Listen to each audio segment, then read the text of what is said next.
attention, and we wish you a very pleasant flight.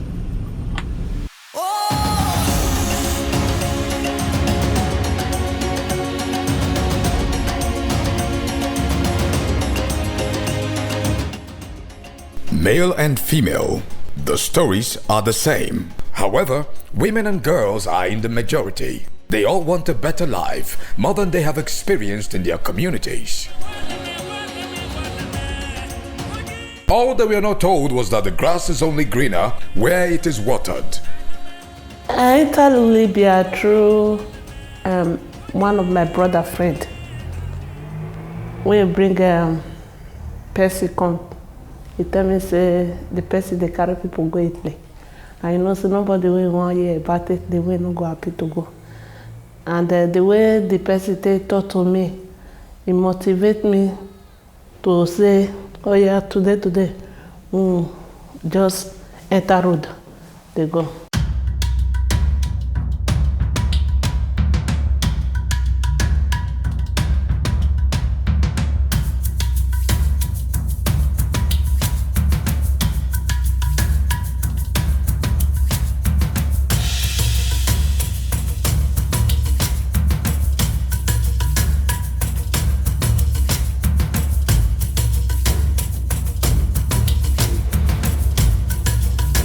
According to a UNESCO report, human trafficking is the third most common crime in Nigeria after drug trafficking and economic fraud. Estimates released by the Global Slavery Index in July 2018 indicate that there are 40.3 million victims of modern slavery worldwide. 71% of whom are women and girls, and 25% of which are children. Came to our compound, met my mother. I was not telling my mom about outside country, that her wife is there, he's doing nanny food, he's cooking for the white people, that he would like me to go and stay with her over there. I will make much money. In like 2 months or so, I will come back and get some things, build house for my mother. In 2016, Nigerians accounted for about 21% of the total 181,000 migrants arriving into Italy through the Mediterranean Sea. United Nations International Organization for Migration, IOM, further reports that as of December 2020, there were approximately 570,000 migrants in Libya, of which Nigerians represented approximately 6%. Between July 2003 and December 2019, National Agency for the Prohibition of Trafficking in Persons, NAPTIP, has rescued a total of 14,688 victims of human trafficking. Nigeria remains a source, transit, and destination country when it comes to human trafficking. According to the United Nations, human trafficking can be defined as act of recruitment, transportation, harboring of a person through the means of deceit, through the means of fraud, deception, and using the position of a person's vulnerability, basically for the purpose of exploitation. And when we are looking at exploitation, we are looking at exploitation which could be sexual exploitation, labor exploitation, and all variants of human trafficking, of child abuse, and the rest. I was told by a friend that I was to go to school abroad and get a job and all of that. I was taken to Germany. On reaching Germany, it was more of you have to choose either sex exploitation or sex slavery or carrying of drugs. Simply, we can look at human trafficking as the illegal movement of a person from one place to another for unwholesome practice for exploitation. So it's a very simple definition that we can now look at and say, why is it that we're having it? We're having it because the end result is exploitation. 500,000 maybe say, they will tell me say I go pay for Nigeria. When I reach there, I go pay times 2. Which is the person will be say I paid you I pay almost 1 million give her. The house when I stay, I pay 1 million give her. Because why? Let me as this say a month, say maybe I work 500,000. And the person when he get me, when he buy me, he go get 250. One person when me they stay for a years, they work the money, he go get 250. So when you look at human trafficking, you can see that it has two types. We have internal and external. In that external is when the crime is being committed within the country. Then external trafficking has to do with outside the shores of the country. And for the crime of human trafficking to be committed, there must be 3 elements that are involved: the act, the means, and the purpose. Under the act, there is act of recruitment, transportation, harbor, purchase of that individual. Under the means, we have deception as a means. We have coercion as a means. We have debt bondage as a means. Then the final element is the purpose, which is exploitation. You have a trafficker within a community who has either a niece and she paints a juicy story to the family of this niece. Sometimes you have a trafficker go to her church member and paint a very juicy story to this church member. Oh, there's a job abroad, there is this, there is that. You go there, you trade, you school, you earn money, you send money back to your family members. And the family of this victim believe all these stories because, of course, they are not able to meet up with life. They do not have the finances, they do not have the means. Some of them have never even been to the state capital of the state they are residents in. So they do not even know if these stories are true or they are lies. And they believe it and they are moved. Some of these victims are informed that they are going to Lagos, maybe from Abeokuta, for example. They are moving to Lagos to work but before you know it, their traffickers move them from Abeokuta there to either Libya, to Italy, to Burkina Faso, different countries, and the main families are not even aware that their children are not within the shores of the country. It is maybe after some months they receive phone calls from these children who now inform their parents that, oh, we are in so country, we have not been able to reach you, we are being used for prostitution. So she walked my paper and took me out. On getting there, she now told me that she welcomed me very well. After the welcome, she asked me to strip myself naked. When I stripped myself, she now said, like, this is what the white men are looking for. I don't understand what she was saying back then. So she took me out, bought some sexy things, clothes for me. She now took me to a club. That this is where I'll be working. I was like, I'll be making hair for the girls. She said no. That the way they had, that is how I will look like. And you have a case where they are moved from Abeokuta to Lagos and are supposed to be working in Lagos. But they are moved to Lagos and they are taken into a brothel, or they are distributed among family members to work as house help. And whoever brought them in is taking the proceeds of this trade. For the victims who are used for sexual exploitation, sometimes their traffickers recruit them and bring them to Lagos. Sometimes they are even moved to Edo, different states of the nation, and they are being exploited sexually. Sometimes they are sold out to their end users. So you don't link the recruiter and the end user.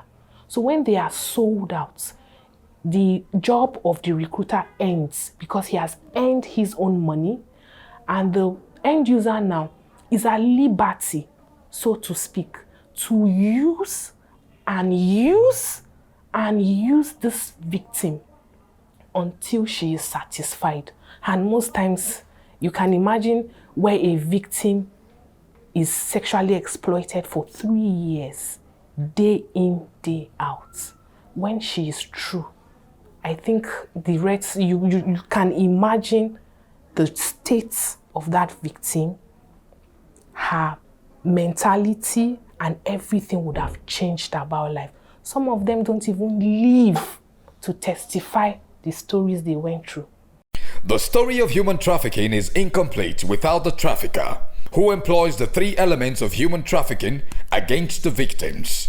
One then begins to wonder, what is the motivation? A trafficker is somebody who is involved directly or indirectly in either coercing or deceiving people to move from their location for the person's personal gain. It can be within the country or outside the country. So the trafficker is the person responsible. He may be the one that will foot the bills and make other arrangements for that person to get to the destination which he or she desire. He put us in a bus. We now travel by ourselves. So when we got into Lagos, they gave us a name like that when reaching Lagos, we're going to say a woman that is waiting for us here in Lagos. And then we contacted her. From there, we now got to the woman. The woman from there now took us to Cotonou. From there, he made us the passports that we used to travel. The woman started liking us. That she was just telling that if at all we had to work for her, that we should have started work this evening. So at least we were confused that what type of work is that one? So it was from there. The woman now called us, was telling us that there is no nanny work, or there is no, I'm not coming here to cook for anybody. That we are coming here, it's either we choose prostitution or using girl to shoot and collect money. An average human trafficker is a human being like you and I. Sometimes when they are apprehended and you get the weight of evidence off them, you are alarmed because you wonder why a human being would do these evil acts to his or her fellow human being. So I think there's nothing spectacular about how a trafficker looks and how they act. The person will come as if he or she is helping you. The motto which they use is deception before departure. They will entice you with all what they have. Once you get to their trap, you become their prey. Whatever thing they ask you to do, you do it for their sole advantage. So these traffickers are not, they are not spirits, they are not ghosts. They are still people around us. Some of them are family members, our friends. We have a family friend whom my mom supported when she had nobody to take care of her. So when she came to visit, she saw I was making hair and I was perfect in it. She now told my mom that if I should go outside the country, I will make money with the hair I'm making. My mom now supported it. Several factors have been identified to aid the activities of the trafficker, which has lured thousands of young people into forced migration and human trafficking. All our hobby say, okay, the airport, they carry us, they go. And the motor drive, start look all reach Niger. We reach Niger now. And then one of us call as the master, Oga, where you call the carry us, they go. We know they reach where we want for enter play. Let the man call laugh. Because say, when this one was when we did so, na Libya, now we dey go. Let the man call tell us, say, any of us we want us who won't go back from here now. All the money will be say in those spend. We go have to pay. And everybody will not know where the carry us pass. We not get money, we be say it does spend. So because of the pressure where the man put for her body, we can say okay, since it be like that, more years bear since we already start the journey. Cause they that Niger almost 2 weeks. Or a drink arena, so Gary with a drink. We know if they come outside, nothing. We all day inside one room. If we want eat or we want peace, we first take permission for the man hand before they will call put up for us. Why may the police of that Niger make them not fit catch us? When we are talking about the factor, for us in NAPTIP, they are what we can call the influencers of human trafficking. And for us, we look at it as the pull and the push factors.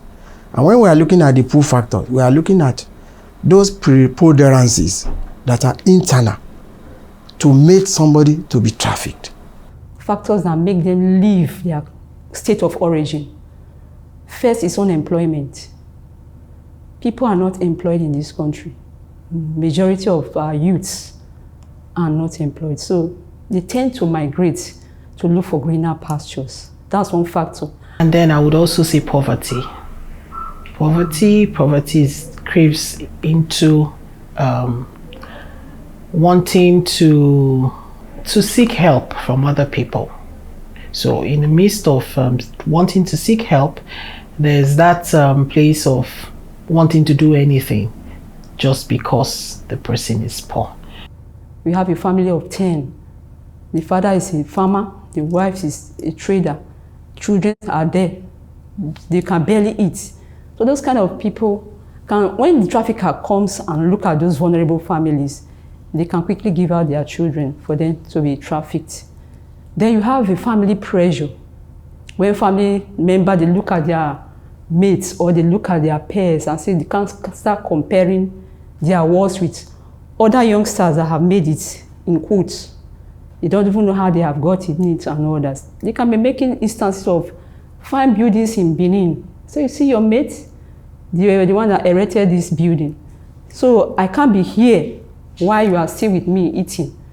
So you need to fend for yourself. So you have family pressure. Some even go as far as selling their farmlands, inherited buildings for their wards to travel on this journey or to be trafficked. Issues of greed, issue of disposition of the victims that I want to go and hustle, I want to go and make money. Then in the area of greed, you look at it that a certain member of a family has been promised financial reward. And because of that financial reward, because of that his own greed, he will do anything to make sure that that girl, that boy is taken out from the parent. And then when you now look at the other factors, the push factors, we'll be looking at factors like the high demand for illicit sex, the growth in the entertainment industry, the high rate of currency. Because when these girls, small girls and boys are taken away, they want to make their monies in dollar, they want to make their money in euro and all the rest. You can never match the rate of exchange of euro and dollar with our Nigerian money. You have perceived opportunity elsewhere. They all perceive that it would be better if I leave this country. Then again, you have political and social stability, good health care system, good welfare system, employment and all that. They are also not clear about what they also want. Of course, livelihood opportunities. The traffickers understand what family want to hear. Traffickers understand what community want to see. So they come in with flashy cars, come in with all kinds of big promises. And because they are familiar with this family, they already know what to tell these families. So they lure them. First, they can say, okay, because you are a young person, if you have skills in football or in sport, they use sports. If you are a young person who is very beautiful, they use modeling as a tool to lure you to say, okay, there are better life, there are better opportunity. Of course, inflation is also part of it. You'll be looking at globalization as also a factor. So a lot of things are combined. Then we also look at the role our juju people play, the role our juju priests play, because psychologically they have changed the mental orientation of our victims so that they can be able to take them out. And the essence of this juju or taking oath is that they actually want to get their cooperation so that when their madam take them out, they will be able to pay him or pay her whatever is the amount that he has said they are going to pay her.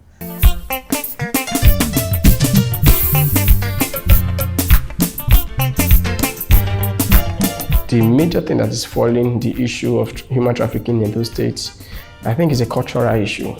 If you, as a family, don't have a child abroad, you are not considered a family that have good prospects or so. You don't have social status, let me use the word, yes, social status. For example, you could see among the market women, if you go out right now, statistic is still there, but it's not as loud as before, where market women brag to tell you that my daughter or my son is abroad. So, you know, according to the normal Benin balance, it kind of means my child is living abroad or my child is abroad, okay? It means it's in the land of the whites, so to say. So that alone gives you who don't have your child there a kind of, maybe it lowers your self-esteem. And then somebody comes to tell you in the market that, hey, there's somebody I know who is taking people out there. You don't have to pay much money. You just maybe sell your father's house or sell your husband's property, raise the money, look how much you're looking for. And then you now want to do that because at the end of the day, you also, when your neighbor is speaking or your fellow market woman is speaking, you can also say, hey, my child has gone too. You understand? So we are the same. Some of them also leave the shores of the country, not because of greener pastures, because of other things. Like, let me bring this one in. There are a lot of persons that traveled for survival. The survivor is not because I want to live a good life, but I want to stay alive. Maybe this is mainly from the angle of those that were involved in courtism. When there is a clash between two court groups, and you know it's always intense, so every one of them want to run out so that they will not become the victim of the clash. That have also contributed a lot to this irregular migration that has resulted to trafficking. Who is a victim? I have met a whole lot of victims, but I'm going to pick one who came in from Libya. So let's call her Faith. Faith was taken to Libya with the promise of going over to Europe. And guess the promise, you're going to work in a salon doing hair, and because you're so skilled, you're going to make so much money. Faith comes in, she's taken all the way to Libya, and then when she gets there, first off, the journey. Faith had to go by road. Then on the way, going through the desert before you get to Libya, where she is now sold, physically sold to someone else. Now, imagine if you were Faith. First off, you didn't tell me the journey was going to be so tedious in me. And then after facing the days where I go without water, the days where even the people who were traveling with her, the trolleys, slept with her. You didn't tell her that was going to happen. Then she gets to Libya and you actually sold her like a goat. Her self-worth. Think of her self-worth. Think of the fact that you have demoralized her trust in humanity. Think of her rights that you have already violated along the way. Now let's go to her health. She's now sold off and she's used sexually. She doesn't decide who sleeps with her. She doesn't decide even the sanity or the cleanliness of that person. She has to open up to anyone. And then she comes home with sexually transmitted diseases. She has to face that. Now, think of the PTSD, the post-traumatic stress disorder Faith has to go through.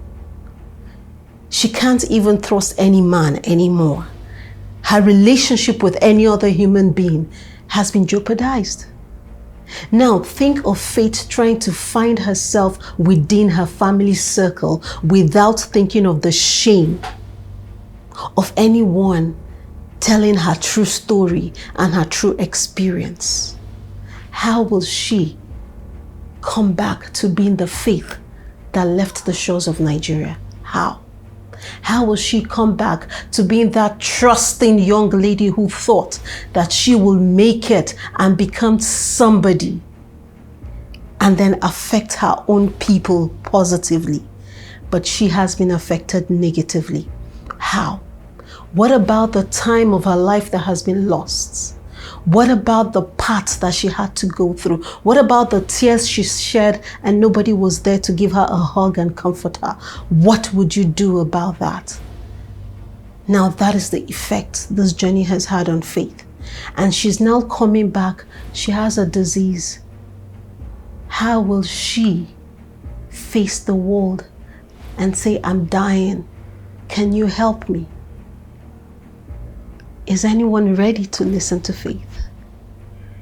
What about the stigma of many people who say, after all, she knew what she was going there to do. They know, don't mind them. They know. Sometimes they don't know.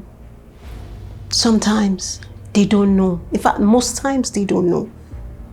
Now, let's even leave Faith. What about a true prostitute who decides to go on this journey?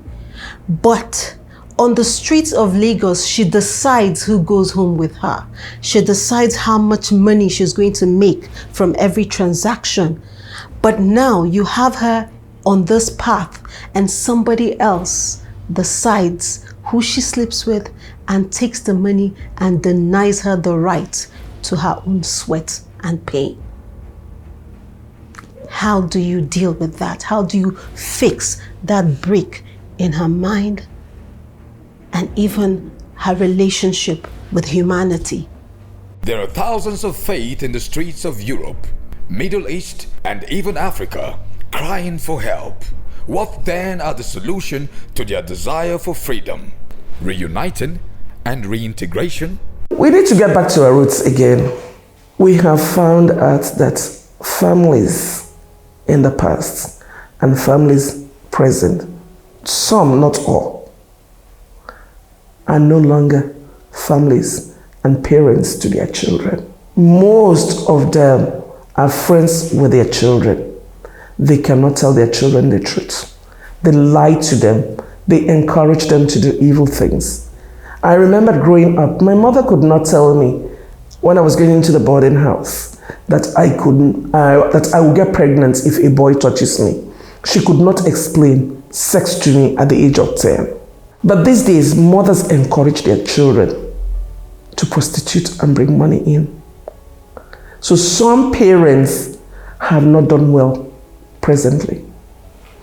The churches have not also helped us. They have shied away. So many of the churches, many of the pastors have shied away from the truth. With corruption growing in leaps and bounds in our country, also plays a major role in these indecent lives that we are living. We adore wealth that we don't know how people got them. We see people driving Rolls Royce, we see them driving Lexus. How did they get them? Most of them steal. And we encourage our own children to be like them. When we are being raised, all they told us was education is the key to our success. Not the number of cars people are driving. Not by the number of houses people build. It's education, education, education. And that is what is missing in some of our parents today. So we really need to go back to our roots. Where parents have to be parents to raise their children with core values. And the government needs to do a lot as well. With corruption, insecurity, if we can get those two out, we will be back to what our country used to be. We'll be able to raise our children properly. As a return, as a family, we need to embrace them. Because these victims, they've gone through a lot. They need support, family support, community support. They need everybody to rally around them so that they can be able to stabilize and be functional members of the family again. So it should be a joint effort by everybody that once these victims, they return, even the migrants, they come back with nothing, with illness, they should be supported by their family members and the community they come from at large. If we're going to look at how to mitigate, what are the solutions? What is the way forward? You can't plan a way forward without actually looking at what were the push factors. Why did Faith leave? What was her story? What was that gap that had to be filled? Now, many run to poverty as a push factor in human trafficking. Very true. But I always say, what kind of poverty? Most times it might be poverty in the area of knowledge. Many do not know the true situation of things, even in the country you want to go to. Most of the victims are taken away through irregular migration, meaning they are traveling without the right documents. They are going through paths that even the immigration officers might not know because we have porous borders. They are going through paths to ensure that the border patrol will not get to them. So there's nobody to even talk to along those paths. So it might be ignorance. It is time that we involve everybody. Everybody has to be involved because human trafficking is a social issue. It deals with your state of mind. It deals with your understanding and your plans of what you want your life to be. You want greener pastures, yes, but is the grass really greener where you're going to?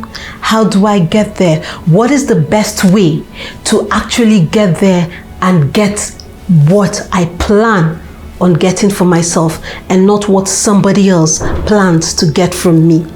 So we need education. We need to educate our people, change their mindsets. Going abroad might not be the answer that you seek. The answer that you seek might actually be within your community. Then we need to get community involvement. We have communities who actually have resources within them. If you have a community, for example, that produces shea butter, if we can have people who will invest in those communities, and you have a cottage industry, and those people are employed, and they produce shea butter, and you are able to even, instead of exporting your human beings, export the shea butter. Is that not better for us as a nation? We need all stakeholders on ground to join hands. Because it's a societal issue, it's a social issue, it's not just one answer, it's a network of answers. If every strata of society and every institution, poverty alleviation, ITF does something about it, the police is doing something about it, the local government is doing something about it. Make sure you identify this is an area we want to make sure that our youths and our children are empowered. They are engaged. Give them self-worth. Give them something to do with their hands. Keep them engaged. Maybe abroad will not be the greener pastures anymore. Nigeria might be the next best place to get to. I want to tell the public that whatever form, whatever style the trafficker may come with, they should say no to human trafficking. I want to let them know that at times, the way the bitter cola sounds in the ear is not how it tastes in the mouth. Stop human trafficking.